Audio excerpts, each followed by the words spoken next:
তো ছাড়বে না,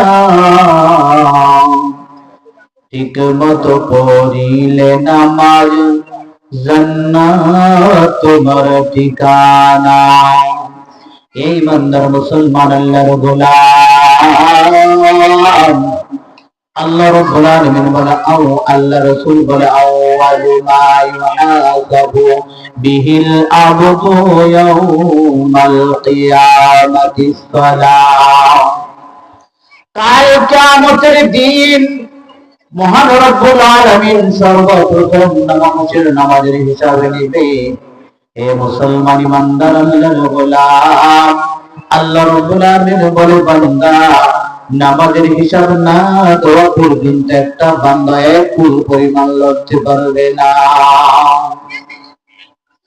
কাল কিয়ামতের দিন মুসিবতের সময় আমাদের আদি পিতা হযরত আদম আলাইহিস সালামের কাছে হাসরবাসীরা যে বলল, রব্বুল আলামিন আমরা তো গুনাহগার, বলো আজকে কার কাছে যাইলে আমরা গুনাহ মাফ থেকে পাইয়া জান্নাতবাসী হতে পারবো। আদম আলাইহিস সালামের কাছে যায়, গো আদম আলাইহিস সালাম, আপনি তো আদি পিতা, মুসলমানের সন্তান, মুসলমানের পিতা, আমরা তো জাহান্নামের আসামি হইয়া গেলাম। আল্লাহ রাব্বুল আলামিন আমাদেরকে যেন জাহান্নাম থেকে মাফ করে, সেই জন্য আল্লাহর দরবারে আপনি একটু ফরিয়াদ করেন। আদম আলাইহিস সালাম বলবে, কে ওগো হাসরবাসী, আমার পক্ষে সম্ভব না, আমার পক্ষে সম্ভব না। আল্লাহ রাব্বুল আলামিন আমাকে যখন জান্নাতের ভিতর জায়গা করে দিয়েছে, তখন আল্লাহ বলেছে, খবরদার খবরদার, ওই যে একটা গাছ, ওই গাছের কাছে তোমরা যাইও না। আল্লাহ রাব্বুল আলামিনের কথা অমান্য করে আমরা যখন ওই গন্ধবের কাছে গেলাম, গন্ধবের কাছে যাইয়া গাছ থেকে আমরা ফল খাইলাম, খাওয়ার পর আল্লাহ রাব্বুল আলামিন আমাদেরকে ওই জান্নাত থেকে বের করে দুনিয়া নামের স্থানের ভিতর আল্লাহ রাব্বুল আলামিন পৌঁছে দেয়। আমার পক্ষে সম্ভব না, আমার পক্ষে সম্ভব না। আল্লাহ রাব্বুল আলামিন আমার সাথে কি ব্যবহার করে আমি নিজেই জানি না। মিল্লাতা আবিকুম ইব্রাহিম, জাতির পিতাকে ইব্রাহিম আলাইহিস সালাতু ওয়াস সালাম জাতির পিতার কাছে যায়, বলবো আবুল বাশার, এ জাতির পিতা, আল্লাহ রাব্বুল আলামিনের কাছে বলুন যেন আল্লাহ রাব্বুল আলামিন আমাদেরকে জাহান্নামের আযাব থেকে মাফ করে দেয়। জাতির পিতা ইব্রাহিম আলাইহিস সালাতু ওয়াস সালাম হাসরবাসী, আমার পক্ষে সম্ভব না, আমার পক্ষে সম্ভব না। আল্লাহ রাব্বুল আলামিনের সাথে আমি মিথ্যা বলেছি। নবীরা কি কখনো মিথ্যা বলে? নবীরা কখনো মিথ্যা বলে না। আল্লাহ রাব্বুল আলামিন বলেছেন, ওয়া ইদ ক্বালা ইব্রাহিম কাফিল হাল, ইব্রাহিম আলাইহিস সালাম বলুন আপনি কেমন আছেন? ইব্রাহিম আলাইহিস সালাম বলেন, রব্বুল আলামিন ইন্নী সাকিম, আই এম পেশেন্ট, আমি অসুস্থ, আমি অসুস্থ। নবীরা কখনো মিথ্যা বলেনি, না না, নবীরা কখনো মিথ্যা বলে না। ইব্রাহিম আলাইহিস সালাম বলে, আল্লাহ আমি অসুস্থের জন্য বলেছি। মুসলমানের সন্তানরা নামাজ রোজা বাদ দিয়া ওই পূজা ফাসলা করে, এজন্য আমি বলেছিলাম ইন্নী সাকিম। ওগো হাসরবাসী, আমার পক্ষে সম্ভব না, সম্ভব না।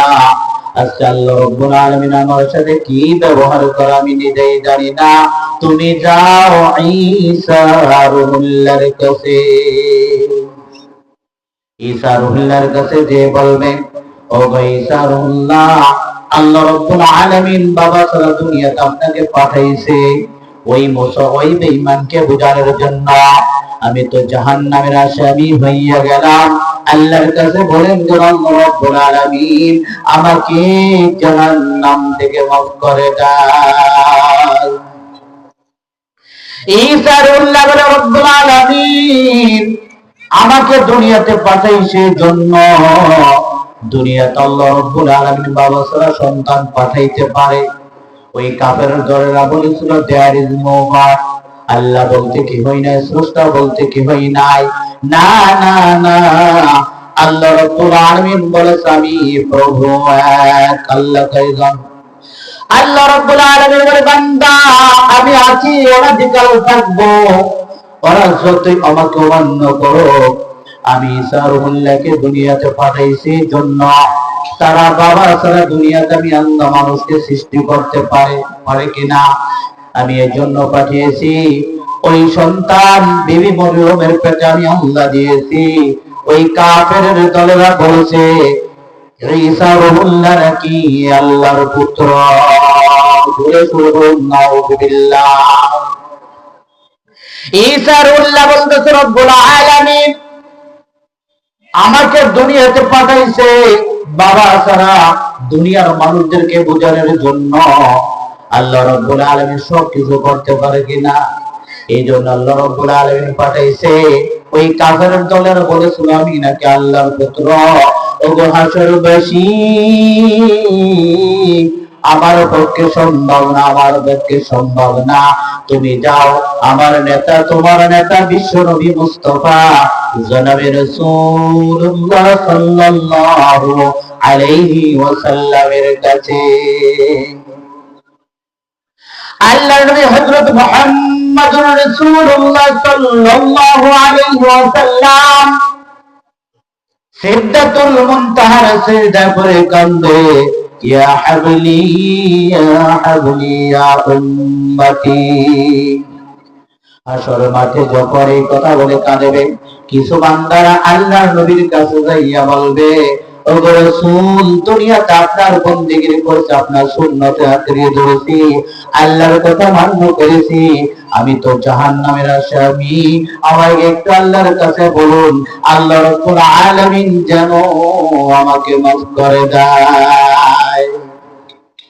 দুনিয়ার ভিতরে কিছু মানুষ আছে নামাজ পড়ে না, রোজা করে না, হজ করে না, যাকাত দেয় না, আছে কিনা? ওই মানুষ হইছো বেহুল দুনিয়ার পিছে, ওই মানুষ হইছো বেহুল দুনিয়ার পিছে, কি জবাব দিবি রে তুই আল্লাহর কাছে, হায়রে কি জবাব দিবি রে তুই আল্লাহর কাছে, ঠিক কিনা? রাতদিনে দৌড়া দৌড়ি বিশ্রামের সুযোগ নাই, নামাজ রোজা দূরের কথা আল্লাহর নামতে মুখে নাই। টাকা পয়সা লইয়া কেউ কি কবরে গেছে, টাকা পয়সা লইয়া কেউ কি কবরে গেছে, কি জবাব দিবি রে তুই আল্লাহর কাছে, হায়রে কি জবাব দিবি রে তুই আল্লাহর কাছে। ওরে মানুষ হইছো বেহুল দুনিয়ার পিছে, কি জবাব দিবি রে তুই আল্লাহর কাছে, হায়রে কি জবাব দিবি রে তুই আল্লাহর কাছে। হে ইমানদার মুসলমান, আল্লাহ রাব্বুল আলামিন বলে বান্দা আমার রহমত ছাড়া কোনো ব্যক্তি কাল কিয়ামতের দিন কোনো শাফাত পাইবে না। আমি যখন রাসূলকে বলবে রাসূল, এ আমার দোস্ত, তোমার যত উম্মত আছে আমি সবাইকে মাফ করে দিলাম, তাদেরকে নিয়ে তুমি জান্নাতে চলে যাও। আল্লাহর পয়গম্বর নবী মুহাম্মদুর রাসূলুল্লাহ সাল্লাল্লাহু আলাইহি ওয়াসাল্লাম যখন উম্মতদেরকে ডাক দিবে জান্নাতে যাওয়ার জন্য, ওই জাহান্নামের উপর দিয়ে একটি পুল থাকবে, তার নাম পুল সিরাত। ওই পুলটা দিয়ে যখনই রওনা দিবে, যে মানুষ নামাজ পড়ে নাই, রোজা করে নাই, হজ করে নাই, যাকাত দেয় নাই, সুদের খাতা থেকে নাম কাটায় নাই, ওই ব্যক্তিরা অতি তাড়াতাড়ি ওই জাহান্নামের তীরে চলে যাবে। হযরত বিল্লাল ওই আফ্রিকার জঙ্গলের কালো মানুষ, হাবশী বংশের মানুষ, উমাইয়া বিন খালফের বাড়ি দাস হিসাবে কাজ করত। যখন চুপি চুপি আল্লাহ রাব্বুল আলামিনের নাম গুলো করতেছে, উমাইয়া বলে, বিল্লাল তুমি যেন কার নাম জপতেছিলা? আমি ওই নাম ব্যক্তির নাম জপতেছিলাম। গড ইজ কাইন্ড, আমাদের সর্বশক্তিমানকে আল্লাহ রাব্বুল আলামিনের নাম জপতেছি, যিনি আমার রিজিক দাতা, যিনি আমার মাল নেওয়ালা, যিনি আমার পাল্লাটা, যিনি আমার হায়াতের মালিক, যিনি আমার দৌলতের মালিক। এ উমাইয়া তুমি কি জানো না আল্লাহ এর উপর আছে? উমাইয়া বলতেছে, না না না, there is no God। আল্লাহ বলতে, স্রষ্টা বলতে কেউই নাই। জোরে সোরে বলুন নাউযুবিল্লাহ। হযরত বিল্লালকে ডেকে বলে, বিল্লাল তুমি এদিকে এসো। মাত্র যেই ব্যক্তির নামটা তুমি মুখে নিলা, ওই ব্যক্তির নামটা যদি আরেকবার তুমি মুখে লাও, তোমার জীবন রাখবো না, তোমাকে কতল করে ফেলবে। ওই ব্যক্তি বলার পর হযরত বিল্লাল আগে বলতো আল্লাহর নাম আস্তে আস্তে, এখন চিল্লায় চিল্লায় বলে, লা ইলাহা ইল্লাল্লাহ, লা ইলাহা ইল্লাল্লাহু মুহাম্মাদুর রাসূলুল্লাহ। হযরত বিল্লালকে বলে, হযরত বিল্লাল তুমি আবার নাম জপলা কার? কে ভাইয়া তুমি কি জানো না তোমার একজন সৃষ্টিকর্তা আছে? আমাদের সৃষ্টিকর্তাকে আল্লাহ, আমার সৃষ্টিকর্তা আল্লাহ। ঠিক আছে, সেই নাম জপ্ত, তোমাকে আর শান্তিতে থাকতে দিব না। উমাইয়া কাফের জাত, উমাইয়ার বড় তেজি ঘোড়া ছিল, ওই ঘোড়ার পায়ের সাথে হযরত বিল্লালকে বেঁধে ঘোড়াকে জোরে জোরে চাবুক মারে বিল্লালকে পা দিয়া। বিল্লাল মাটির সাথে শেষ হয়ে যেতে আর কাঁদতেছে, আহাদ আহাদ আমার আল্লাহ, আমার আল্লাহ। এ উমাইয়া, যতই তুমি আমাকে মারো জোর করো, যতই তুমি আমাকে কষ্ট দাও, আমি ওই প্রভুর নাম কখনো ভুলতে পারবো না। ঠিক কিনা? এই বান্দার মুসলমান উমাইয়াকে যখন মারধর করলো, আবু বকর যাইয়া বল, উমাইয়া রে, আর একবার মারিস না, একবার মারিস না, একবার মারিস না। ওই বিল্লালকে তোমরা আমাদের কাছে বিক্রি করে দাও। উমাইয়া বলতেছে, না না, বিক্রি করবো না। হযরত আবু বকর বলে, আমার বাড়িতে তোমাদের জাতের একজন মানুষ আছে, তাকে নিয়ে বিল্লালকে দাও। তাই না না, দেওয়া হবে না। উনি যেই নাম জপলো, উনাকে শাস্তি না দিয়া ছাড়বো না। জোরে সুর বলুন নাউযুবিল্লাহ। এই দুনিয়া সবই পর, কবরে যে তোর আসল ঘর। এই দুনিয়া সবই পর, কবরে যে তোর আসল ঘর। কেমনে সে তাই থাকবি পরে, শুধুই মাটির বিছানা। কেমনে সে তাই থাকবি পরে, শুধুই মাটির বিছানা। চিন্তা করে দেখো না, কবরে কি যাইবা না। চিন্তা করে দেখো না, কবরে কি যাইবা না। যেই কবরে আল্লাহ ছাড়া বন্ধু কেহ থাকবে না। চিন্তা করে দেখো না, কবরে কি যাইবা না।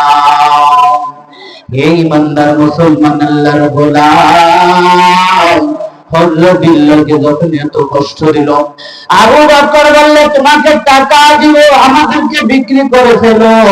আল্লাহর পয়গম্বর নবী মুহাম্মদুর রাসূলুল্লাহ সাল্লাল্লাহু আলাইহি ওয়াসাল্লাম বলে, বিল্লালকে হে আবু বকর, বিল্লালকে যদি তুমি ক্রয় করো, যদি কিনতে যাও, সেখানে আমার একটা নাম রাখিও। আবু বকর বলল, ইয়া রাসূলুল্লাহ, ইয়া হাবিবাল্লাহ, কি জন্য বলতেছেন? তা উনি ওই বাগানের জঙ্গলের একজন হাবশী বংশের মানুষ। উনি চামড়া যদিও কালা হয়, তার ভিতরটা নূরে ভরপুর। জোরে জোরে বলুন সুবহানাল্লাহ। হযরত বিল্লালকে যখন বিক্রি করবো না বলতেছে, ভাইয়া তোমাকে লক্ষ লক্ষ টাকা দিব, দেহারাম দিব। কয় ঠিক আছে। যখন হযরত বিল্লালকে নিয়ে আসলো, আসার পর আল্লাহর রাসূলের দরবারে নিয়ে গেল, যাইয়া দেখে পাথর দিয়ে যখন বুকের ভিতর চাপা দিল, যখন মারধর করলো, ওই মারধর করার কারণে ওই ব্যক্তি আল্লাহ রাব্বুল আলামিনের নাম কখনো ভুলে নাই। ঠিক কিনা? আল্লাহ রাব্বুল আলামিন আমাকে আপনাকে সকলকে আমল করার তৌফিক দান করুন। জোরে বলুন আমিন। ওয়া আখিরু দাওয়ানা আলহামদুলিল্লাহি রাব্বিল আলামিন। আসসালামু আলাইকুম ওয়া রাহমাতুল্লাহি ওয়া বারাকাতুহু। ও মাগো, আব্বা জানে ভালো আছেন?